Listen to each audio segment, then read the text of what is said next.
Jadi BUMD ini kan kalau kita lihat filosofi BUMD itu kan ada 3. Kenapa BUMD ini didirikan? Justru mencari keuntungan itu nomor 3, Pak. Hah? Nomor 3. Lu kan perusahaan. Iya, tapi pertama adalah pelayanan kepada masyarakat. Oh. Yang kedua, pemberdayaan masyarakat. Okay. Yang ketiga, baru kontribusi ke PAD. Tapi nggak boleh rugi juga, Pak. Nah ini Pak, memang kalau BUMD mohon maaf agak susah, keuangannya agak repot.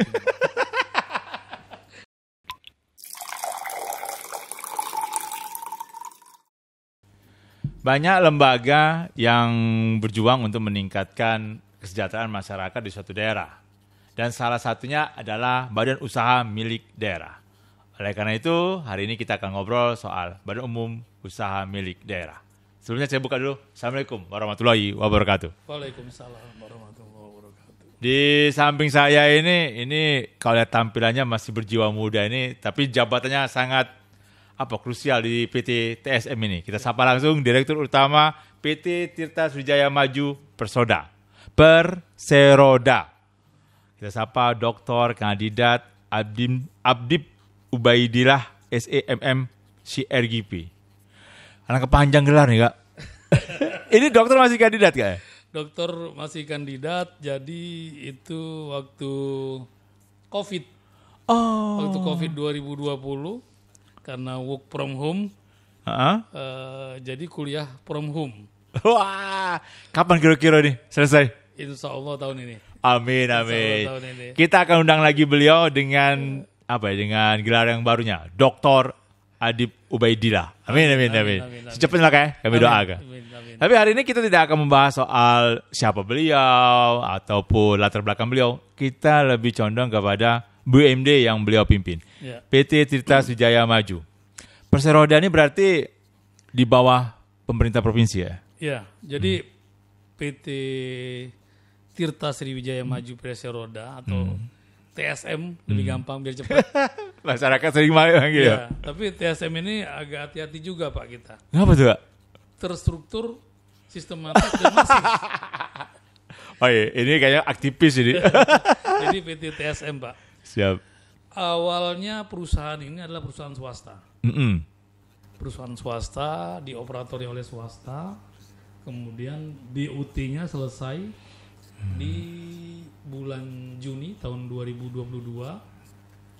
Pak Pemprov Sumsel pada saat itu Pak Herman Deru berkeinginan untuk mengambil alih perusahaan ini dan dijadikan BUMD. Oke. Sehingga kalau kita lihat umurnya itu baru 2 tahun setengah. 2 tahun setengah. 2 tahun setengah. Okay. 2022 setengah tahun, 2023, 2024. Apa yang melatar belakangi PT TSM dirasa perlu diambil oleh Pemprov Sumsel? Latar belakangnya kalau kita lihat sepertinya ingin adanya pemerataan mengenai masyarakat menikmati air bersih. Oke, kebutuhan air bersih. Kebutuhan air bersih di Sumatera Selatan. Sehingga TSM ini konsep awalnya itu adalah spam regional. Nah, spam regional ini dia contoh misalnya yang sudah dan ini masuk skala prioritas kita tahun ini bahwa MOU sudah ditandatangani oleh Pak Gub, Pak Herman Deru dan Pak Askolani pada saat itu dan kebetulan sama-sama terpilih lagi kan. Amin, alhamdulillah. Nah, jadi mudah-mudahan semakin cepat kita mengeksekusi proyek ini. Itu ada kerjasama. Jadi nanti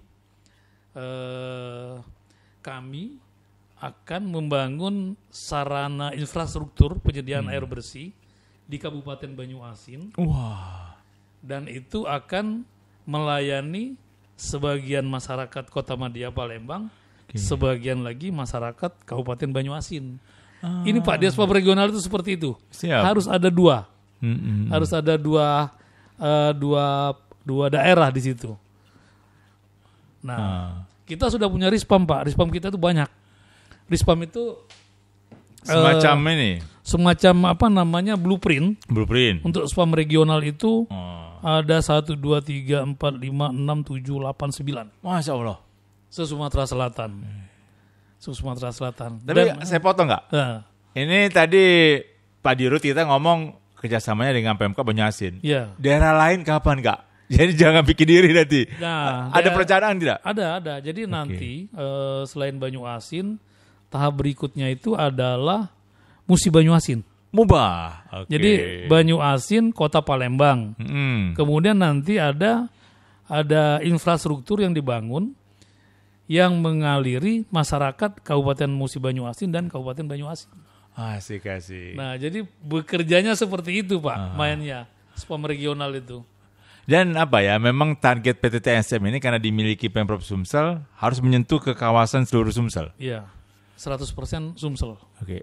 Kira-kira kalau dibayangkan Kak Adip ini, bisa tidak kita mencapai ke arah situ, Kak? Apa nih yang harus dilakukan untuk mencapai ke arah situ? Jadi, pertama memang blueprintnya dulu kita harus punya, kemudian yang kedua adalah tentu support dari pemerintah. Harus. Nah, tapi kita paham bahwa kondisi sekarang APBD kita terbatas. APBD terbatas, APBN juga terbatas, dipotong-potong kan, Pak? Benar, lagi pemotongan semua nih. Tapi ini bisnis air ini banyak investor yang berminat, Pak. Banyak Pak investor yang berminat. Dan juga ada bantuan-bantuan dari internasional, Australia misalnya. Mereka itu memberikan bantuan untuk sarana penyediaan air bersih. Nah, tinggal bagaimana nanti kita mengambil potensi-potensi yang ada ini. Jadi melibatkan pihak ketiga, pihak swasta? Pihak swasta. Oke. Pihak swasta, tinggal kita sharing aja bagaimana menghitungnya gitu kan. Tapi jujur Kak, memimpin suatu BUMD ya, pasti kan rentan dengan kendala, masalah. Kalau saat ini apa nih Kak, kendala-kendala yang mengelilingi PT TSM ini? Jadi kalau kita petakan ya, kendala di dalam, kalau kendala organisasi itu biasa lah Pak. Biasa gitu kan. Nah cuman memang kita kan mau men-speed up project ini. Oke. Men-speed up project dan ternyata memang ini terkendala izin. Izin.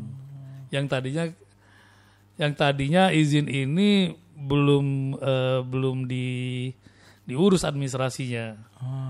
Nah memang ya harus kita lakukan izin ini mau nggak mau. Siap. Karena kan secara tata kelola memang harus seperti itu.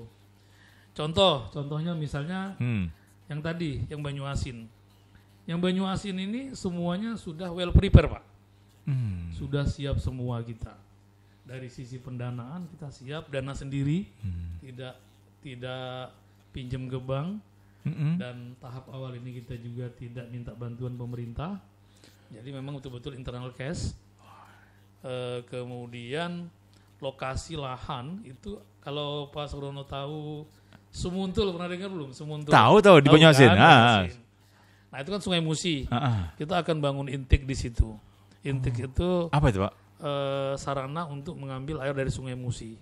Kemudian dari sana dibawa dengan pipa kurang lebih 12 km. 12 km. Wow. Ke daerah Talang Buluh. Di Talang Kelapa situ. Tahu. Nah, kendalanya adalah pada saat akan ke Talang Buluh ini ada jalan tol di sini. Ada jalan tol. Selama ini teman-teman tidak terbayangkan bahwa ini harus ada izin. Saya juga baru Pak di sini. Untuk melewati jalan tol itu? Oke. Saya baru Agustus, jadi waktu saya mapping awal itu adalah project memang kan. Kalau di rute itu gimana nih perusahaan ini bisa survive ke depan. Siap. Nah ternyata belum ada perizinan ini. Ini yang kita akhirnya makan waktu Pak di sini. Makan waktu. Banyak sekali izinnya termasuk izin lingkungan dan lain sebagainya. Tapi saya yakin ini bisa selesai. Kita minta bantu nanti dengan Pak Bupati Banyuasin, dengan Pak Gubernur juga harusnya mudah-mudahan tidak ada kendala di sini. Nah ini kemudian kita akan bangun fasilitas pengolahan air WTP di Talang Buluh. Itu kapasitasnya kurang lebih tahap awal ini adalah 100 liter per detik. 100 liter per detik ini kurang lebih kalau normal Pak bisa untuk 9.000 pelanggan. Wah, 9.000. Itu tahap 1. Siap. Tahap selanjutnya bisa pengembangan ini sampai menuju ke 600 dia. Berarti bisa untuk berapa orang itu? Bis 600 itu kurang lebih sudah sekitar 50.000. 50.000. 50-60.000 Pak. Oke. Gimana target pasarnya? Itu jadi dari Talang Bulu tadi ini nanti sebagian ke Kota Madia Palembang, sebagian ke Menyasi. masyarakat Banyuasin. Wow. Nah, ini janji-janji beliau-beliau ini kan air bersih.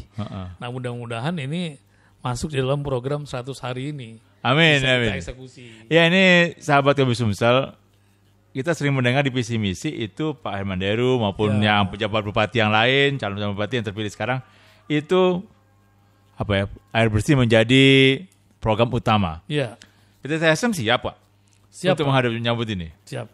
Kita siap. Kita sudah siapkan.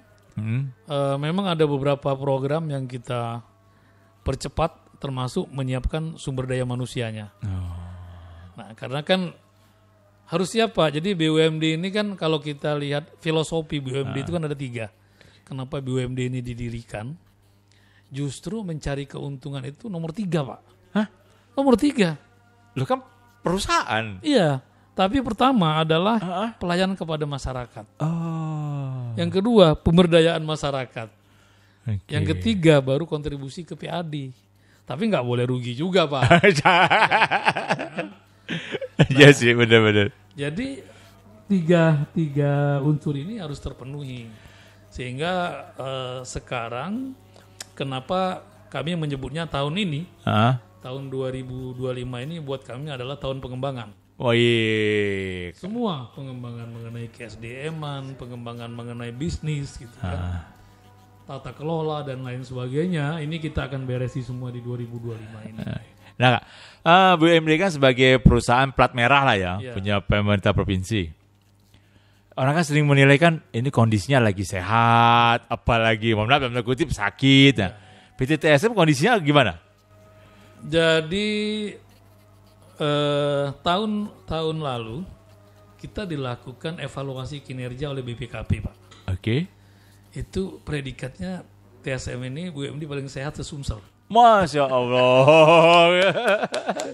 Ini kita harus beri apresiasi nih. Double A. Oh, double A. Double A. Tolong ukur mereka apa? Dari beberapa indikator kinerja operasional, kinerja keuangan, gitu kan.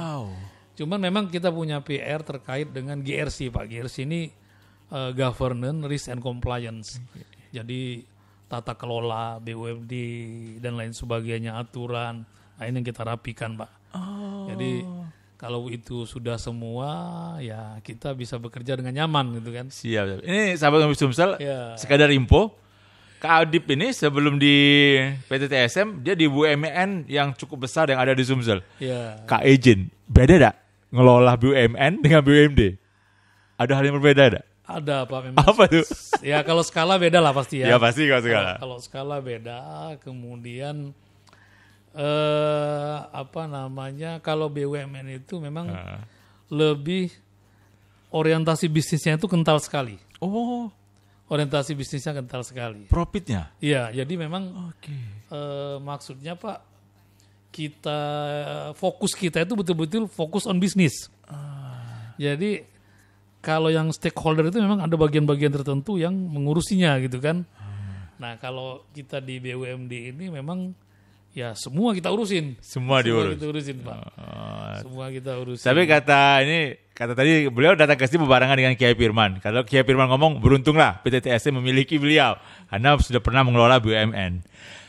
Ngelola SDM-nya nggak? Kayak mana nggak BUMD ini nggak? Kira-kira. Jadi saya pernah dulu saya di Bukit Asam Pak. Oke. Jadi spesialis pengganti juga saya. Kalau direktur SDM-nya misalnya kosong, saya sebagai PLT. Nah saya sebagai direktur niaga di situ. Kemudian saya pernah ngelola SDM itu sekitar setahun ya. Itu dengan jumlah SDM kurang lebih 5.000 karyawan. Wow. Tapi sistemnya sudah settle. Jadi tidak ada perdebatan gitu kan. Nah ini yang lagi kita bangun Pak di TSM. Membangun sistem ke-SDM-an kita. Kualitas bagus Pak. Kualitas anak-anak teman-teman BUMD ini bagus gitu kan. Karena memang kita menyaring karyawan itu secara profesional. Kualitas bagus. Nah hanya memang yang kita perlu sama-sama komitmen kita sebagai manajemen adalah bagaimana menyiapkan mereka ini untuk menjadi next leader. Oh, Masya Allah. Nah itu Pak. Kan kita nggak lama Pak, kita nggak lama kan. 5 tahun cukup lah kita. Selanjutnya mereka yang akan mereka. Nah ini harus kita siapkan. Kalau bisa ada yang dari dalam gitu kan.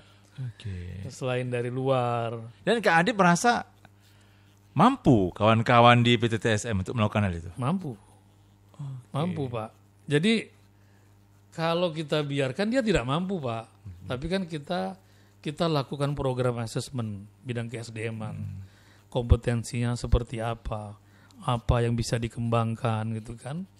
Kita berikan pelatihan, kita lakukan rotasi sehingga suatu saat orang ini siap untuk menjadi misalnya katakanlah menjadi direksi gitu ya. Atau menjadi project manager atau GM ataupun apapun itu. Nah, menyiapkan seperti itu Pak yang harus kita lakukan. Dan itu salah satu kriteria yang dinilai sehingga mendapat BUMD paling sehat tadi. Termasuk itu. Termasuk ya? Termasuk itu. Termasuk itu. Dan apa? Kak Adip merasakan kalau peranan kawan-kawan yang ada di PT TSM memang sudah pas untuk peran-peran masing-masing? Atau masih ada pembinaan lagi atau gimana? Perlu. Kalau pembinaan masih perlu karena kita saya masuk di Agustus, di September 2024. Nah, jadi memang awalnya memang kita lihat kita yang perlu kita lakukan adalah bagaimana mengembangkan, memberikan pelatihan teman-teman ini. Nah ini Pak, memang kalau BUMD mohon maaf agak susah keuangannya, agak repot.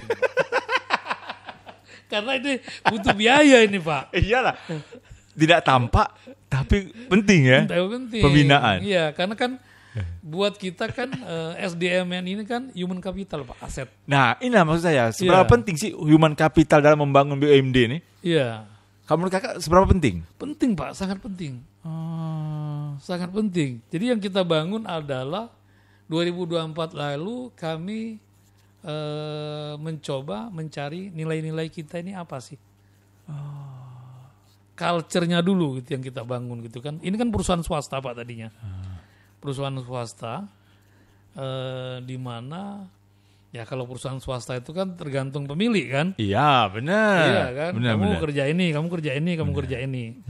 Nah tapi kita nggak seperti itu. Bagaimana orang ini berkembang. Nah itu yang kita lakukan dan ini umurnya masih umur produktif semua. Tapi saya tertarik dengan kalimat Kakak walaupun kita bercanda tadi kan. Iya. BUMD kalau tidak sehat keuangannya agak sulit. Sulit Pak. Nah PT TSM di grade apa nih? Alhamdulillah walaupun tidak banyak ya. TSM ini 2022, 2023 dan 2024 kita sudah menyumbang dividen untuk Pemprov Sumsel. Lumayan, nggak besar memang. Kisar antara 3,5 miliar gitu kan.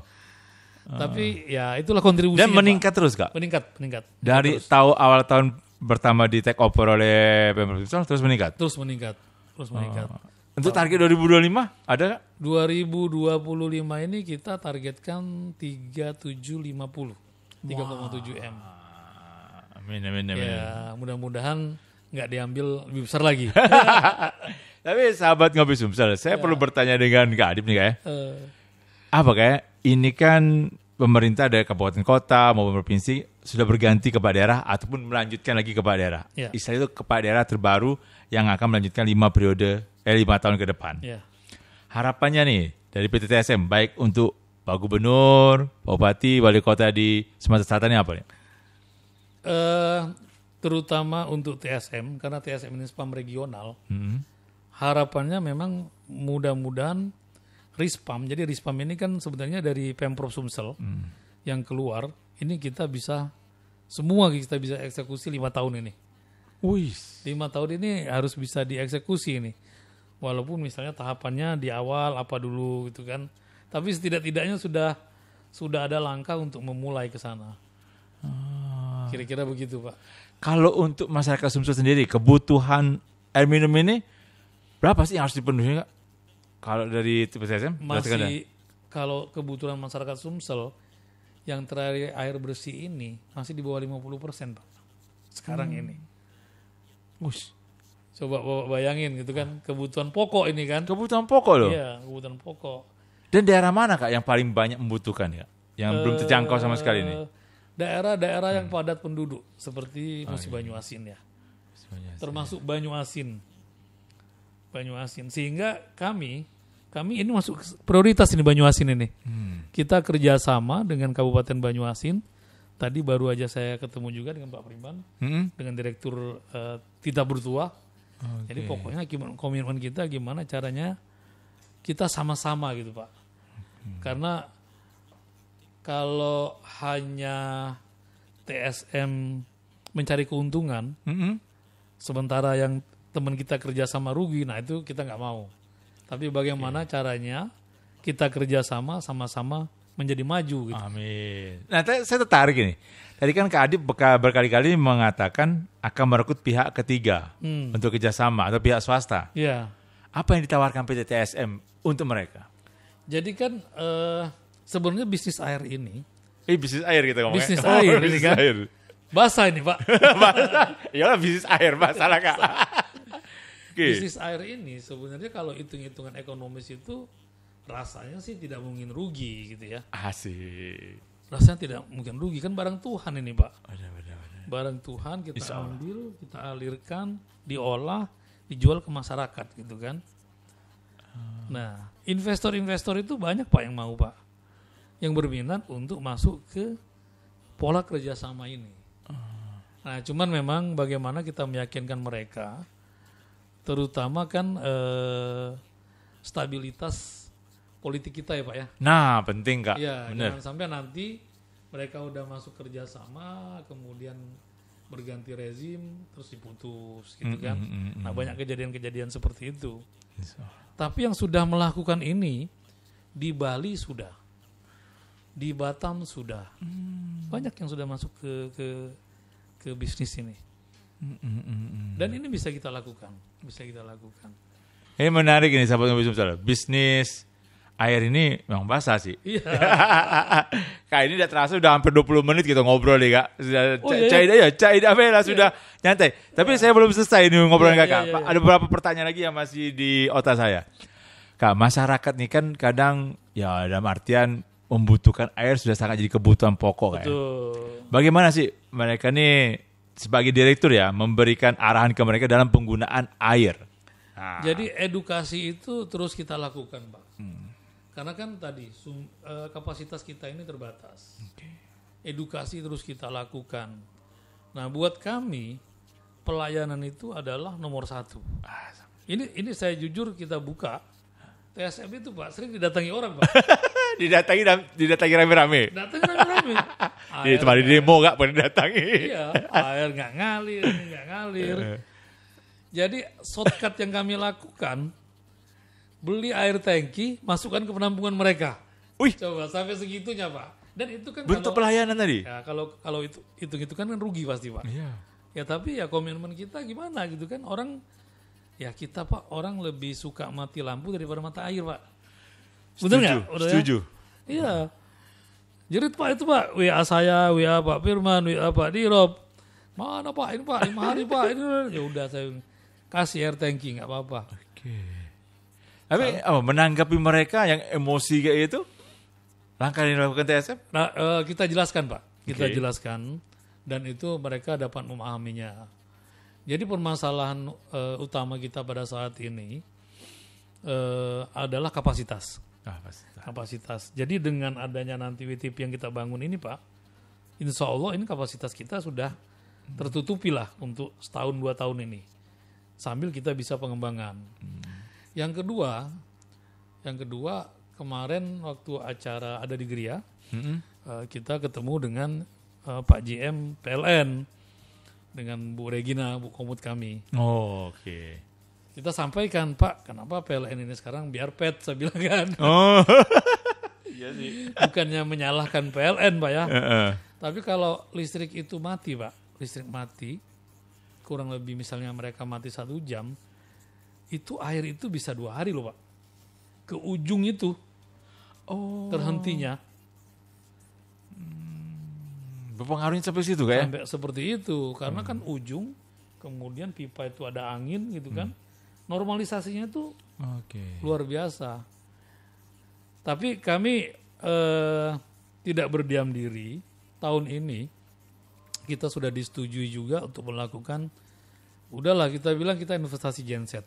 Mau nggak mau harus kita lakukan gitu kan, karena pelayanan. Jadi prinsipnya gini Pak, kita nggak mau untung tapi customer kita susah. Oke, benar. Iya kan, kecuali kita nggak punya uang. Tapi izin Kak, banyak nggak ketemu dengan pelanggan yang nakal? Pelanggan yang nakal itu ada sih Pak. Yang mohon maaf nih. Iya, ada. Kemarin ada Pak Dirkyu ketemu. Apa yang paling banyak ditemukan Kak? Mereka ya itu nyambung pipa itu Pak. Dan itu begitu ketahuan udah langsung potong aja. Ini bukti kalau air bersih memang sangat dibutuhkan Pak. Dan sangat primer sekali. Iya. Saya ingin nih sebagai terakhir nih, udah 30 menit lebih kita ngobrol. Siap. Arahan dari Kak Adib kepada masyarakat terhadap penggunaan air bersih. Bagusnya seperti apa dan bagaimana mereka untuk kerjasama dengan TSM. Silakan. Jadi terima kasih. Masalah air bersih ini adalah masalah kita bersama. Kebutuhan air ini adalah kebutuhan kita bersama. Jadi minta tolong kita pergunakan air ini seefisien mungkin. Jadi betul-betul kita manfaatkan air ini untuk kebutuhan kita. Satu lagi, kita akan menjelang bulan Ramadan, Pak. Siap. Insya Allah kami sudah mempersiapkan semuanya. Mudah-mudahan di bulan suci ini pelayanan kita akan semakin baik sehingga kita dapat beribadah dengan tenang. Amin ya Allah. Saya kira demikian, Pak. Baik, sahabat Ngopi Sumsel, saya tidak akan menutup atau mencari kesimpulan dari pembicaraan ini karena semua yang disampaikan oleh Kak Adib tadi sangat tepat sasaran. Pastinya pemerintah kabupaten, pemerintah kota, dan pemerintah provinsi Sumsel, kita punya PT TSM yang bergerak di air bersih dan mereka siap diajak kerjasama oleh pemerintah kabupaten, kota, dan pastinya pemerintah provinsi Sumsel. Semuanya demi kesejahteraan masyarakat Sumatera Selatan dan demi memenuhi kebutuhan air bersih masyarakat Sumatera Selatan. Kita doakan PT TSM bisa terus menjalankan tugasnya dengan sangat baik dan memberikan masyarakat menjadi lebih sejahtera. Saya tutup. Wassalamualaikum warahmatullahi wabarakatuh. Waalaikumsalam warahmatullahi wabarakatuh.